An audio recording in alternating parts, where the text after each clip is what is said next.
کو خالی ہاتھ گھر واپس آ گئے. گھر میں کچھ کھانے کو تھا نہیں, دونوں میاں بیوی بھوکے سو گئے.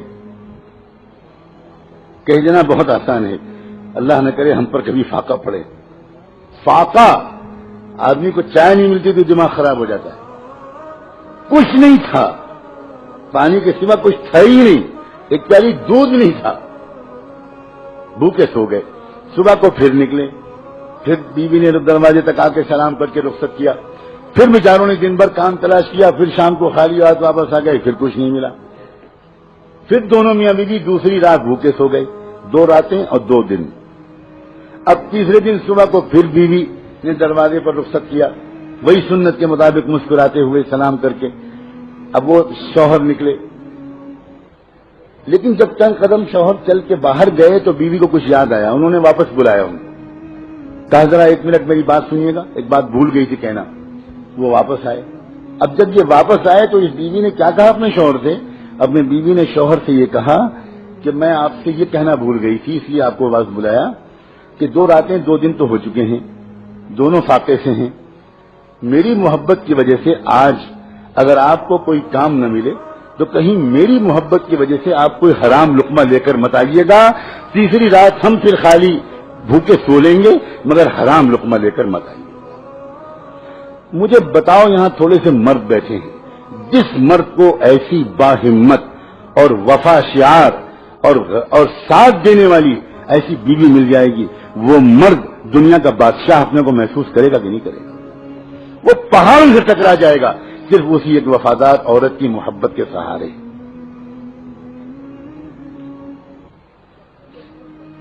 آج تو خوش کرتے کرتے مردوں کی جان نکلی جا رہی, کمر ٹیڑھی ہوئی جا رہی, اوور ٹائم کر رہے ہیں, نمازیں چھوڑ رہے ہیں, پھر بھی بیوی خوش نہیں ہوتی اور مرد پریشان رہتا ہے کہ میں کیسے خوش رکھوں, کروں کیا؟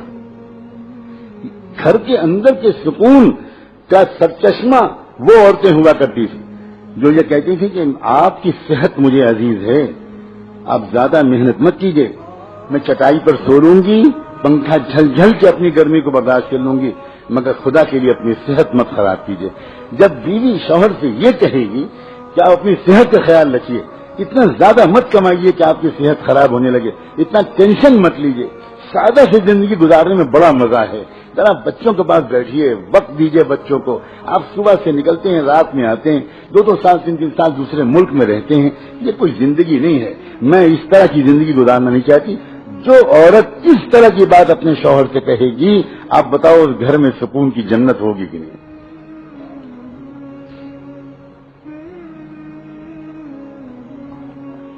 ایک صحابی اللہ کے راستے کے سفر سے واپس آتے ہیں کئی مہینے کے بعد. اب آدمی اپنے گھر واپس آتا ہے, تمنائیں لے کر آتا ہے, ارمان لے کر آتا ہے, خواہشات لے کر آتا ہے, نئے طرح طرح کے خوبصورت خیالات اس کے دل میں ہوتے ہیں. اب وہ آیا گھر میں, بیوی نے خوب اچھا استقبال کیا, خوشیوں کے سارے سامان فراہم کیے, بہت اچھی رات گزری, بہت پیار بھری رات گزری. ایک بچہ تھا, شوہر دیکھ رہا ہے کہ بچہ کہیں نظر نہیں آ رہا, تو تھوڑی دیر کے بعد وہ پوچھتا ہے بیوی سے کہ بیٹا کہاں ہے؟ تو بیوی کہتی ہے کہ وہ بہت آرام سے, بہت سکون سے, مطمئن, کچھ نہیں بتاتی, بھنک نہیں لگنے دیتی. جب رات پوری گزر جاتی ہے پیار بھری, صبح کو بیوی اپنے شوہر سے ایک بات پوچھتی ہے, ایک مسئلہ بتائیے, آپ کے پاس کوئی امانت کسی نے رکھائی ہو اور وہ امانت واپس مانگے تو آپ بتائیے کیا کرنا چاہیے؟ تو وہ کہنے لگے یہ کوئی مسئلہ پوچھنے کا ہے, امانت تو ہوتی ہے اس لیے کہ واپس کرنی چاہیے, فوراً واپس کرنا چاہیے, اور واپس مانگنے پر کوئی برا نہیں ماننا چاہیے. تو کہنے لگے بس یہی قصہ ہے, اللہ نے مجھ کو اور آپ کو جو بیٹا دیا تھا امانت کے طور پر, وہ آپ سفر پر تھے, اس کا انتقال ہو گیا, اللہ نے وہ امانت واپس لے لی. میں رات آپ کو بتا دیتی میرے سرتاج, تو آپ کی رات خوشیوں بھری نہ گزرتی.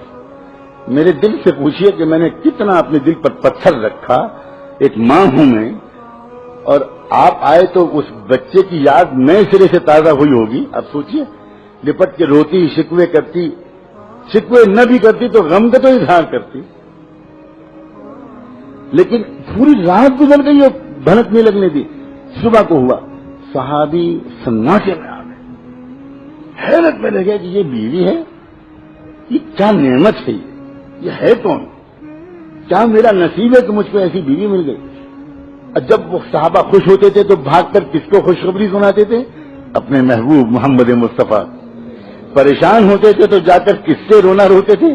محمد مصطفیٰ صلی اللہ علیہ وسلم. وہ چہرہ ہی ان کا ایسا تھا کہ ان کو دیکھ کر سارے غم بھول جائیں، اور خوشخبری بھی سب سے پہلے انہی کی خدمت میں، اس لیے کہ وہ جانتے تھے جو مل رہا ہے انہی کے قدموں اور دعاؤں کے طفیل مل رہا ہے. بھاگے بھاگے گئے حضور کو جا کر یہ خبر سنائی اور یہ بتایا کہ آج یہ رات یہ واقعہ پیش آیا، میں اللہ کے راستے میں گیا ہوا تھا، لمبا سفر تھا، واپس آیا، خوشیوں بھری رات گزری. بیٹے کو پوچھا، یہ جواب ملا. صبح کو اس نے بتایا کہ بیٹے کا انتقال ہو چکا ہے. اللہ کے رسول صلی اللہ علیہ وآلہ وسلم تھوڑی دیر عجیب کیفیت میں آئے اور اس کے بعد کہنے لگے، جنت میں تم دونوں کو اپنے ساتھ ٹہلتا ہوا میں اللہ کے ہاں دیکھ رہا ہوں.